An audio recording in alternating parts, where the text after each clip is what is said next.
ప్రతిదినం దేవుని వాక్యాన్ని వింటూ మీరందరూ బలపడుతున్నారని ఆశిస్తూ ఉన్నాను.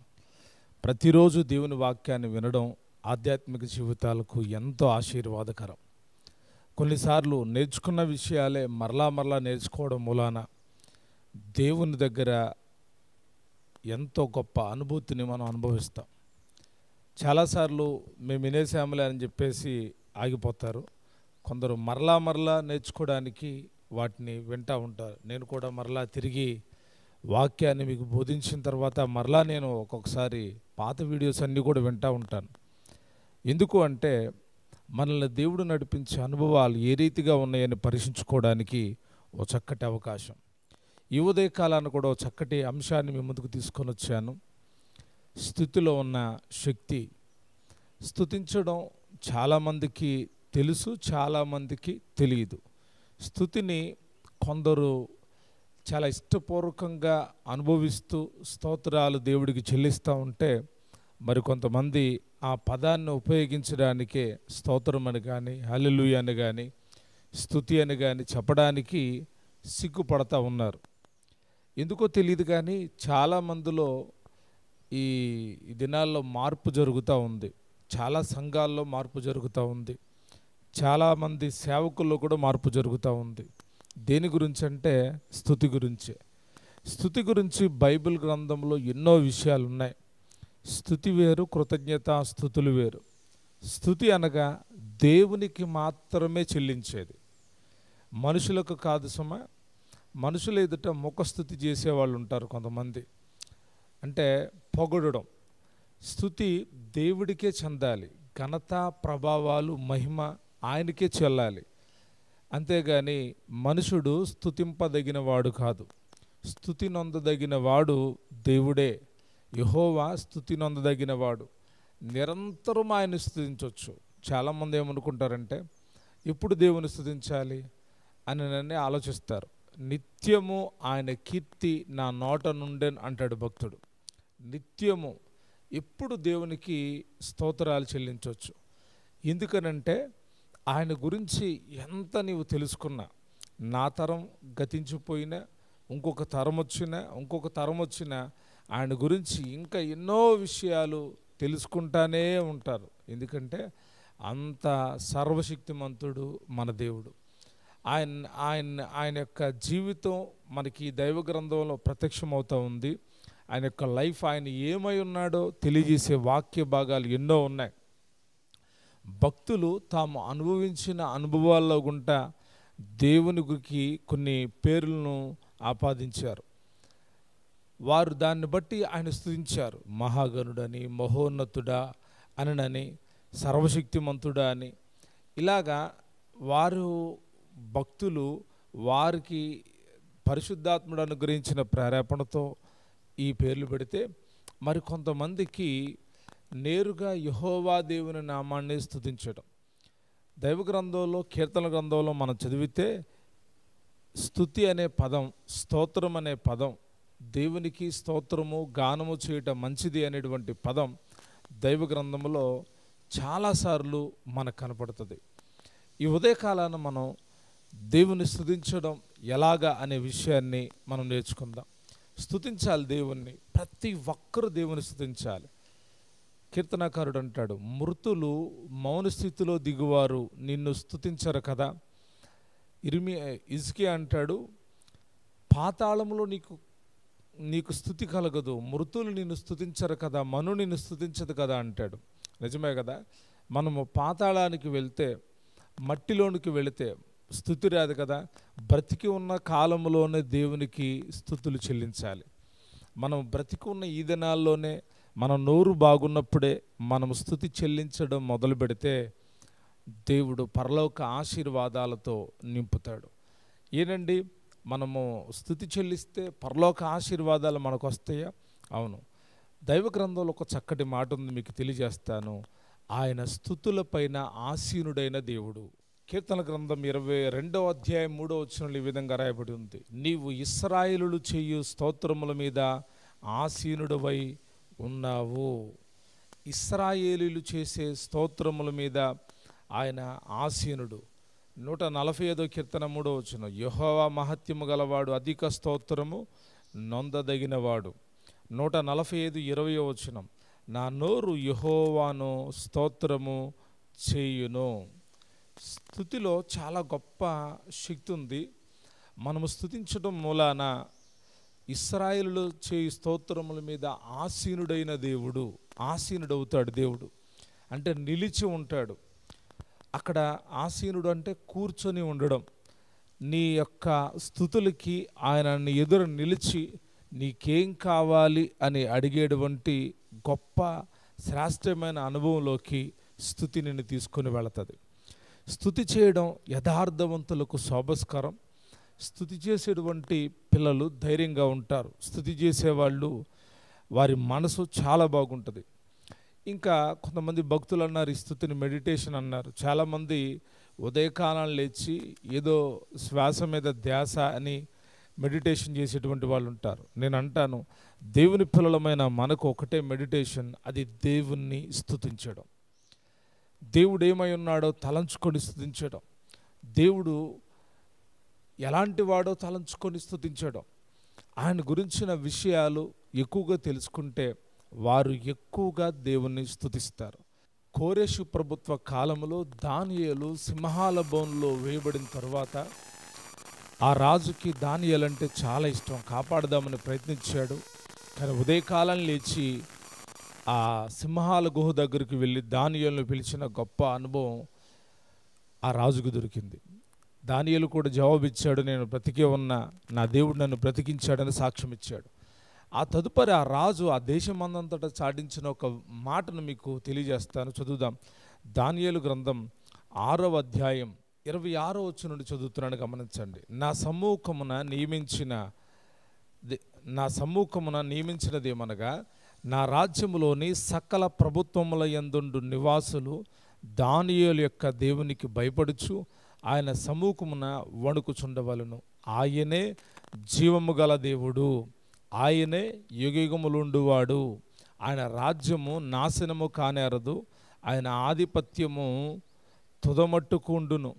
ఆయన విడిపించువాడును రక్షించువాడును, పరమందును భూమి మీద సూచక్రియలను ఆశ్చర్యకార్యములను చేయవాడు ఆయనే. రాజుకి దేవునికి ఏ దేవునికి ప్రార్థన చేయాలి, ఏ దేవుని స్తుతించాలి, దానియేలు నిత్యము దేవుని స్తుతిస్తూ ఉన్నాడు. ఆ స్తుతి మూలాన దేవుడు గొప్ప జ్ఞానాన్ని ఇస్తూ ఉన్నాడు. ఆ స్తుతి మూలాన విజయం పొందుతూ ఉన్నాడు. అయితే దానియేలు తప్పించబడడాన్ని రాజు చూసి తన రాజ్యములు ప్రభుత్వముల యందును రాజ్యంలోని సకల ప్రభుత్వాలకి ఒక కట్టను పెట్టాడు. ఏంటంటే దానియేలు దేవునికి భయపడాలి, దానియేలు దేవుణ్ణి కనపరచాలి.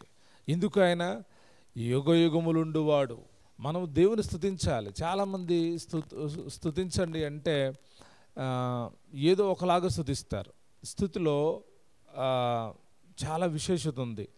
నీవు ఒంటరిగా ఉన్నప్పుడు స్తుతించేటువంటి అనుభవం, నీవు సంఘంలో ఉన్నప్పుడు స్తుతించేటువంటి అనుభవం వేరుగా ఉంటుంది. మీరు ఒంటరిగా ఉన్నప్పుడు ప్రభువుని స్తుతించే అనుభవం వేరుగా ఉంటుంది. చాలామంది ఒంటరిగా ఉన్నప్పుడు దేవుని స్తుతించడానికి బాగా ఇష్టపడతారు. ఎందుకంటే స్తుతికి అలవాటు పడినటువంటి వాళ్ళ నోరు స్తోత్రాల మీద ఎక్కువగా ప్రభావాన్ని కలిగి ఉంటుంది. స్తుతించడానికి అలవాటు పడితే మౌనంగా ఉండలేరు. వీరు మౌనంగా ఉంటే రాళ్ళు కేకలు వేస్తాయి అని యేసయ్య చెప్తాడు. వారందరూ బిగ్గరగా హోసన్న హోసన్న అనే పెద్ద పెద్ద కేకలు వేస్తా ఇశ్రాయేలు దేవునికి స్తోత్రం కలుగునుగా కానీ కేకలు వేస్తా ఆయన స్తుతిస్తూ ఉంటే కొందరికి అది ఇష్టం లేకుండా అయిపోయింది. ఏంటి అంత గట్టిగా స్తుతించాలా? సముఖంగా కూడుకున్నప్పుడు స్తుతించాలి. మన యొక్క నోటిలో నుండి వచ్చే స్తుతి బాగా వింటున్నారా? బూతులు కాదు, మరొక పనికి మాలిన మాటలు కాదు, దరిద్రపు మాటలు కాదు. వాటి వల్ల ప్రభుకి మహిమ రాదు. కానీ నీ నోట నుండి వచ్చే స్తుతి మూలాన నీవు విజయాన్ని పొందుతావు. చంటి పిల్లల యొక్క బాలుల యొక్క స్తుతుల మూలమున నీ ఒక దుర్గమును స్థాపించితివి అని రాయబడింది వాక్యంలో. ఎందుకో తెలుసా? స్తుతి మనకు త్రోవను చూపిస్తుంది. స్థుతి మన జీవితాన్ని మారుస్తుంది. స్థుతి మన ఆత్మీయతను మరింత పెంపొందింపజేస్తుంది. వారు మేడగది పైన కూడి ఉన్నప్పుడు ఎడతెగక దేవునికి స్తోత్రము చేయిచు ప్రార్థన చేయిచు ఉండిరి. అంటే ప్రార్థనలో ఈ స్థుతి చాలా ప్రభావాన్ని చూపిస్తుందనే అంశాన్ని మనం ధ్యానిస్తూ ఉన్నాం. స్థుతి చేయడం అలవాటు చేసుకోవాలి, స్థుతించడం నేర్చుకోవాలి. ఎలాగ స్థుతించాలో చాలామందికి అర్థం కాదు. ఎప్పుడు ఏంటే పద్దాకడ స్తోత్రం స్తోత్రం అని చెప్పడమేనా అని అంటే, ఆ స్తోత్రానికి ముందు ఇంకా నువ్వు చెప్పవలసిన మాటలు ఎన్నో ఉన్నాయి, ఎన్నో స్థుతులు ఉన్నాయి. చాలామంది ఉదయకాలం లేచి 1000 స్థుతులు, యూట్యూబ్లో ఉన్నటువంటి 1000 స్థుతులు వీడియోని చూస్తా వాటి ప్రకారం స్తోత్రాలు చెప్తారు. ఎవరు వాళ్ళంటే చదువు రానటువంటి వాళ్ళు అనుకుందాం. చదువు వచ్చిన వాళ్ళు కూడా ఆ రీతిగానే చెప్తూ ఉన్నారు. ఇది మంచిది కాదని ప్రభుపేట కోరుతున్నా. అలవాటు చేసుకోకండి. అలాగా మీరు వ్యక్తిగతంగా మీలో నుండి, మీ అనుభవాల్లో నుండి దేవునికి స్తుతులు చెల్లించడం మీరు నేర్చుకోవాలని ప్రభుపేట కోరుకుంటూ ఉన్నాను. ఒకవేళ మీకు చదువు రాకపోతే తప్పకుండా యూట్యూబ్లో 1000 స్థుతులు అనేటువంటి వీడియోలు ఉన్నాయి. వాటిని చూసి స్తుతించండి. ఆ వీడియోని చూస్తూ ఆ స్థుతులు వెంట స్తుతించవచ్చు. ఎవరు చదువు రానటువంటి వాళ్ళు. చదువు వచ్చిన వాళ్ళు ప్రభుకి వ్యక్తిగతంగా స్థుతి చెల్లించాలి. ఎలాగా అంటే ఒక కీర్తన మేము ముందుంచుతాను. ఆ కీర్తనను బట్టి ఎలాగ దేవుని స్తుతించాలో మీకు కొంత అవగాహనని కలుగు చేస్తాను. మన పెదవుల గుండా దేవునికి స్తోత్రాలు మనం చెప్పాలి. ఎందుకంటే ఆయన నిరంతరము స్తోత్రారుడైన దేవుడై ఉన్నాడు. ఆయన స్తుతించడం మంచిది. మన పెదవుల గుండా ఎప్పుడు దేవునికి స్తోత్రాలు చెల్లించాలి. కీర్తన గ్రంథంలో ఎన్నో విషయాలు స్థుతి గురించి ఉన్నాయి. ఒక కీర్తన మీకు జ్ఞాపకం చేస్తాను. కీర్తన గ్రంథం 147వ కీర్తన మొదటి వచనం నుండి చదువుతున్నాను, గమనించండి. యెహోవాను స్తుతించుడి, మన దేవునికి స్తోత్రము గానము చేయుట మంచిది. ఏంటంట ఇక్కడ అంటున్నాడు స్తోత్రము గానము. అంటే స్తుతిలో పాటలు ఉన్నాయి, స్తుతిలో వాయిద్యాలు ఉన్నాయి. ఆ విషయాన్ని చెప్పి నేను ఇక్కడికి వస్తాను. ముందుగా స్తుతిలో చాలా శక్తి ఉంది. ఎలాగా ఆయన్ని స్తుతించాలి అనేదాన్ని ముందు చెప్తాను. ఆ స్తుతించేటువంటి అనుభవంలోనే మరొక అనుభవాన్ని, అంటే మన పెదవుల గుండా స్తుతి అంటే చాలామంది కేవలం ఏమనుకుంటారంటే దేవానికి స్తోత్రం, మంచి దేవానికి స్తోత్రం, ఓకే, నెంబర్ 1 అది స్తుతిలో మంచి అనుభవం. అయితే మరొక శ్రేష్టమైన అనుభవాన్ని భక్తుడు రాసిపెట్టాడు. స్తుతిని ఎలాగ దేవునికి తెలియచేయాలి అని. కీర్తన గ్రంథం 150వ కీర్తనలో ఈ మాటలోనే చదువుతున్నాను. యెహోవాను స్తుతించుడి, ఆయన పరిశుద్ధ ఆలయమునందు దేవునిని స్తుతించండి. ఇంతకు మునుపు దేవుని స్తుతించాలి అని చదివాం. స్తుతించడం మంచిది అని తెలుసుకున్నాం. ఇక్కడ యెహోవాను స్తుతించుడి, ఆయన పరిశుద్ధ ఆలయమందు దేవుణ్ణి స్తుతించండి. ఎలాగా? ఆయన బలమును ప్రసిద్ధి చేయు ఆకాశ విశాలమందు స్తుతించండి. తరువాత ఆయన పరాక్రమ కార్యములను బట్టి ఆయనను స్తుతించండి. ఆయన మహాప్రభావమును బట్టి ఆయనను స్తుతించండి. ఈ చదవబడిన ఈ 3 విషయాలు, ఒకటి బలమును ప్రసిద్ధి చేయు ఆకాశ విశాలంలో స్తుతించండి, రెండోది ఆయన పరాక్రమ కార్యాలను బట్టి స్తుతించండి, మూడోది ఆయన మహాప్రభావం బట్టి స్తుతించండి. ఇంకా చాలా విషయాలు ఉన్నాయి. ఈ 3 విషయాలు చాలా హైలైట్గా మాట్లాడుతూ ఉన్నాను నేను. ప్రసిద్ధి, ఆయన బలమును ప్రసిద్ధి చేసే ఆకాశ విషయాలు. ఈ లోతైన అనుభవం తెలుసుకోవాలి అంటే నువ్వు వాక్యాన్ని చదవాలి, వాక్యాన్ని వినాలి. అప్పుడు ఆయన బలం ఏంటో నీకు అర్థమవుతుంది. ఆయన బలాన్ని బట్టి నువ్వు ఆయన స్తుతిస్తావు. రెండవది ఆయన పరాక్రమ కార్యములను బట్టి. దేవుని యొక్క ప్రజల పక్షాన ఆయన యుద్ధం చేసే విధానాన్ని చూస్తే అసలు ఆయన తన పిల్లలు కత్తి ఆడించక ముందే తన పిల్లలకు విజయం ఇస్తూ ఉన్నాడు. శత్రువుల్ని కళ్ళెదుటే మట్టు పెడతా ఉన్నాడు. ఆయన పరాక్రమ కార్యములు. ఇజ్రాయేల్ ప్రజలంట ఆరిన నేల అవతలకి వెళ్ళిపోయారు. ఎర్ర సముద్రం పాయలైంది, ఆరిన నేల నడుచుకుంటూ వెళ్ళారు. ఐగుప్తులు అదే త్రోవణ వస్తే యుద్ధశూరుడైన యెహోవా వారికి ఎదురుగా నిలబడితే వారు ముందుకు ప్రయాణం చేయలేకపోయారు. ఆ జలముల్లోనే చనిపోయారు. ఇజ్రాయేలులు బాణాలు వేయలేదు, ఇశ్రాయేలీయులు మరొక ప్రయత్నం చేయలేదు. జరిగిన కార్యం అంటే ఆ జలములలోనే వారు మునిగిపోయారు. నిజమేనా? దేవుని పిల్లల పక్షాన ఆయన చేసిన కార్యాలు ఎంతో గొప్పవి. ఆయన పరాక్రమ కార్యాలు. ఎరుకో గోడలు కూలిపోయినాయి, శత్రువులు నాశనమైపోయారు. ఇంకా మూడోదిగా చదివితే ఆయన మహాప్రభావం. ఆయన ప్రభావం ఎక్కడ నిలిచి ఉందో అక్కడ న్యాయం నిలిచి ఉంది. ఆయన ప్రభావం ఎదుట మనుషులు, యాజకులు నిలవలేకపోయారు. అంత గొప్ప ఆయన ప్రభావాన్ని బట్టి మనము స్తుతించాలి. ఇప్పుడు చదువుతున్న అంశం చాలా విశేషమైంది, గమనించండి. బోరధ్వనితో ఆయనను స్తుతించండి. ఆ రోజుల్లో ఇజ్రాయెల్ ప్రజలు సంగీతానికి చాలా ప్రాముఖ్యత ఇచ్చారు. పాటలు పాడడానికి లేవీలైనటువంటి వాళ్ళల్లో కొందరు స్త్రీలను, పురుషులను ప్రత్యేకించారు. వారు ప్రత్యేకంగా పాటలు పాడడం కొరకు నియమించబడ్డారు. కీర్తనలను పాడడానికి వారు నియమించబడ్డారు. కొందరు వాయిద్యాలు వాయించడానికి బోరలు, తంబూరులు, సితారలతో, తంతి వాయిద్యములతో వారు దేవుణ్ణి గణపరిచేవాళ్ళు. గంభీర ధ్వని గల తాళములతో ఆయనను స్తుతించేవాళ్ళు. ఈ మాటలన్నీ కీర్తనలోనే ఉన్నాయి. బోరధ్వనితో ఆయనను స్తుతించండి, స్వరమండలములతోనూ సితారతోనూ ఆయనను స్తుతించండి, తంబూరతోనూ నాట్యముతోనూ ఆయన స్తుతించండి, తంతి వాయిద్యములతోనూ పిల్లల గ్రోవితోనూ ఆయనను స్తుతించండి, మ్రోగు తాళములతో ఆయనను స్తుతించండి, గంభీర ధ్వని గల తాళములతో ఆయనను స్తుతించండి. సకల ప్రాణులు యెహోవాను స్తుతించుదురుగాక. స్తుతి చెప్పాలి. ఆయన ఏమై ఉన్నాడో అందుకొరకు స్తుతి చెప్పాలి, మొదటిది. రెండవది, మన స్థుతిని వ్యక్తీకరించే మరొక అనుభవం ఏంటంటే బోరధ్వనితో, స్వరమండలముతో, సితారతో, తంబురతో, నాట్యముతో, మ్రోగు తాళములతో, గంభీర ధ్వని గల తాళములతో ఆయనను స్తుతించండి. చాలామంది ఇన్స్ట్రుమెంట్స్ అంటే చాలా ఇష్టత చూపించారు. అవి పాత నిబంధనలో నుండి ఇప్పుడు క్రొత్త నిబంధనలో మనకి వాయిద్యాలతో పని లేదు కాబట్టి మనం వాయిద్యాలు లేకుండానే ప్రభుని ఆరాధించవచ్చు, గణపరచవచ్చు అని అనుకుంటా ఉన్నారు. ఓకే, మంచిదే, గణపరచవచ్చు, నష్టమేమీ లేదు. కానీ వాయిద్యాలతో దేవుని స్తుతించడం అనేది గొప్ప అనుభవమై ఉంది. మౌనంగా ఉండడం కూడా స్తుతి చెల్లించడమే. వాక్యానుసారంగా నీవు దేవుని సన్నిధిలో మౌనంగా ఉండడం కూడా స్తుతి చెల్లించడమే. కేకలేయాల్సిన సమయంలో కేకలేయాలి, బోర్లు ఊదవలసిన సమయంలో బోర్లు ఊదాలి. అప్పుడు మాత్రమే ఇరుకు గోడలు కూలుతాయి. అంతేగాని కేకలు వేయాల్సిన సమయంలో మౌనంగా ఉండి ఊదాల్సిన సమయం కాని సమయంలో బోర్లు ఊదితే విజయం రాదు. కొందరు తమకి నోరిచ్చిన వాటిని దేవుని కొరకు ఉపయోగించరు. కొందరు తమకు వాయిద్యాలు వాయించే తలంతును దేవుడిచ్చిన వాటిని దేవుని కొరకు ఉపయోగించారు.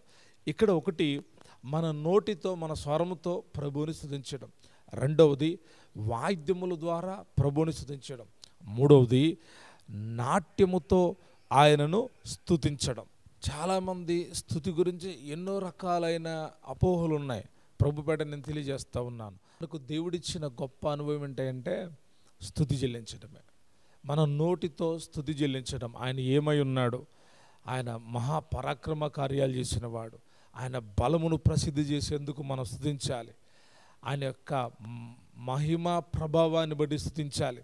ఇంకా కీర్తనలో ఉంటుంది కదా, ఆయన యెహోవాయే యెరూషలేము కట్టువాడు, అందుకు స్తుతించాలి. చెదరిన ఇశ్రాయేలును పోగు చేయవాడు, అందును బట్టి ఆయనకి స్తోత్రము. గుండె చెదరిన వారిని ఆయనే బాగు చేయవాడు, అందును బట్టి స్తోత్రం. వారి గాయాలను కట్టువాడు, అందును బట్టి స్తోత్రం. నక్షత్రముల సంఖ్యను ఆయన నియమించున్నాడు, స్తోత్రం. వాటన్నిటికీ పేర్లు పెట్టుచున్నాడు, స్తోత్రం. మన ప్రభువు గొప్పవాడును, అధిక శక్తి గలవాడును, ఆయన జ్ఞానమునకు మితి లేదు. యెహోవా దీనులను లేవనెత్తువాడు, అందును బట్టి దేవునికి స్తుతి కలుగునుగాక. ఇలాగ మనం చదువుకుంటూ వెళితే సితారుతో దేవుణ్ణి స్తుతించాలి, చప్పట్లు కొడుతూ ఆయన స్తుతించాలి, నాట్యమాడుతూ స్తుతించాలి. నాట్యమాడుతూ కూడా ప్రభువుని కనపరచొచ్చా? కొందరు అలాగ నాట్యమాడితే కొందరు వాళ్ళు ఏదో చేస్తున్నట్టుగా ఫీల్ అవుతారు. నాట్యంతో కూడా ప్రభువుని స్తుతించవచ్చంట. తంబూరతో, నాట్యముతో ఆయనను స్తుతించండి. సితారతో, నాట్యముతో దావీదు స్తుతిస్తూ ఉన్నాడు. తన సితార తీసుకొని వాయిస్తూ ఉంటే సౌలుకు పట్టిన దురాత్మ పోతూ ఉంది. తాను దేవుని యొక్క మందసం ఎదుట నాట్యమాడుతూ ప్రభుని స్తుతిస్తూ ఉన్నాడు, ప్రభుని కనపరుస్తూ ఉన్నాడు. మన పెదాల నుండి దేవునికి నిత్యము స్తోత్రాలు చెప్పాలి. వాయిద్యముల ద్వారా స్తుతి, వాయిద్యములు వాయించడం గొప్ప కృప, అది దేవుడిచ్చిన గొప్ప కృప. కృపావరాలు అనగానే దేవుడిచ్చిన గొప్ప కృప.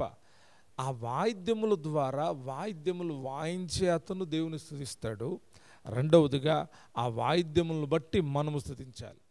ఈ రోజుల్లో చాలామంది పరిస్థితి ఎలాగుందంటే, సంఘానికి వచ్చిన, సమాజంలో కూడుకున్న, ఎవరిలో ఒక మంచి అతను పాట పాడుతుంటే ఆ పాటను వింటా లీనమవుతున్నారే కానీ చప్పట్లు కొడతాం అనేది చాలా అరుదైపోయింది.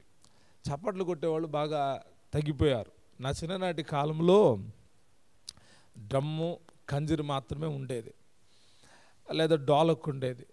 వీటిని కొడతా ఉంటే అందరూ చప్పట్లు కొట్టి నోటితో పాడేవాళ్ళు. అప్పుడు మైకులు తక్కువ, అయితే వాళ్ళు పాడుతూ ఉంటే పగటి వేళ అంతా అనిపించేది కాదు, కానీ రాత్రి వేళ ఆ శబ్దం చాలా దూరం వినిపించేది, చాలా దూరం వినిపించేది. కేవలం వాయిద్యాలు ఏమీ లేకుండా నోటితో అందరూ ఏక మనసుతో స్తుతిస్తూ ఉన్నప్పుడు. ఈరోజు కూడా గమనిస్తే వాయిద్యాలు వచ్చేసినాయి, మైకులు వచ్చినాయి, ఇవన్నీ వచ్చినాయి, స్తుతి చేసేవాళ్ళు తక్కువైపోయారు. పాస్టర్ గారు పదే పదే మీరు గట్టిగా స్తోత్రం చెప్పండి అని చెప్పాల్సిన పరిస్థితి ఏర్పడింది. స్తుతి చెప్పాలనే ఆలోచన నీలో ఉంటే నిన్ను పదే పదే పాస్టర్ గారు చెప్పమని అనరు. దేవుడు అద్భుతాలు చేయవాడు అని అంటే నువ్వు ఏమంటావు తెలుసా? ఆమేన్, హల్లెలూయా అంటావు, స్తోత్రం అంటావు. ఎందుకు అంటే నీ లోపల ఆ వివేచన జ్ఞానం ఉంది. దేవుడికి ఎప్పుడు స్తుతి చెల్లించాలో. ఎరుకో గోడలు కూలిపోయాయి, స్తుతించవచ్చు. సైతాను శక్తులు లయమైపోయినాయి, స్తుతించవచ్చు. దేవుడు మీ మధ్య గొప్ప కార్యములు చేయబోతున్నాడు, ఆమె నన్ను స్తుతించవచ్చు. స్తుతి చేయడం ఆగిపోకూడదు, స్తుతి చేయుట ఆపకూడదు. ప్రతి ఉదయాన, ప్రతి మధ్యాహ్నం, ప్రతి సాయంకాలం, అనుదినం, అనుక్షణం నీవు ఆయనను స్తుతించాలి, ఆయనను కనపరచాలి. భక్తుడు అంటాడు, యెహోవాను స్తుతించుట మంచిది, యెహోవాకు స్తోత్రగానము చేయుట, మన దేవునికి స్తోత్రగానము చేయుట మంచిది. ఇలాగా ఒక్క కీర్తనలోనే స్తుతి గురించి ఎంత విషయం ఉంటే, నువ్వు వాక్యాన్ని చదువుతూ ఉంటే ఇంకా ఎన్నో గొప్ప అద్భుతంగా దేవునికి స్తుతి చెల్లించగలం. గుర్తుపెట్టుకోండి, నాట్యం అంటే ఏదో యాక్షన్ సాంగ్ నేర్చుకొని చేసే నాట్యం కాదు. నీవు ఆత్మతో నింపబడినప్పుడు, ఆత్మతో లీనమైపోయినప్పుడు నాట్యము కదలిక నుంచోని నువ్వు ఇలాగ చప్పట్లు కొడుతూ నీ కాళ్ళని స్పందిస్తూ ఉన్నప్పుడు నాట్యమే. మీరు అనుకుంటున్నారు నాట్యం అంటే సపరేట్గా మేము ఎక్కడికి వెళ్ళి నేర్చుకోవాలండి అని అనుకుంటున్నారు. ఇది నేర్చుకొని దేవునికి స్తుతిరూపకంగా చేసే నాట్యం కాదు, నీ ఆత్మలో ఆనందాన్ని వ్యక్తం చేస్తూ నువ్వు చేసేటువంటి నాట్యం. నాట్యముతో ప్రభువుని స్తుతించండి, చప్పట్లు కొడుతూ ప్రభువుని స్తుతించండి. స్వరమండలాలు దేవుడిచ్చాడు, ఇచ్చిన గొంతులతో ఆ కలిసి పాడుతున్న ఆ సమూహముతో లేక ఆ వ్యక్తితో కలిసి పాడడానికి ఇష్టపడండి. ఎందుకో తెలుసా? మన పాట, మన స్తుతి, మన చప్పట్లు, మన యొక్క నోటి ద్వారా మనం పాడేటువంటి స్వరమండలంతో పాడేటువంటి పాటలు, వాయిద్యాలతో పాడేటువంటి పాటలు, వీటన్నిటి ద్వారా స్తుతి దేవునికి కలగాలి. దేవుని స్తుతించడం నీకు చేతనైతే ఆయన ఆసీనుడై నీ ప్రతి కార్యాన్ని ఆయన నెరవేరుస్తాడు. దేవుని ప్రజలు స్తుతులతోనే దుర్గాన్ని స్థాపించగలరు. నువ్వు స్తుతిస్తూ ఉంటే సాతానుడు నిన్ను వదిలిపెట్టి పారిపోతాడు.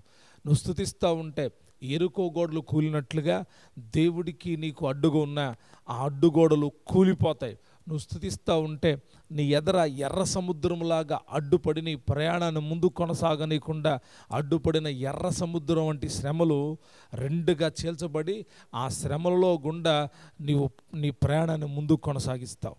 కాబట్టి ప్రియ దేవుని బిడ్డలారా, ఈ ఉదయకాలం తెలియజేసే సంగతి ఏంటంటే స్తుతిలో గొప్ప శక్తి ఉంది.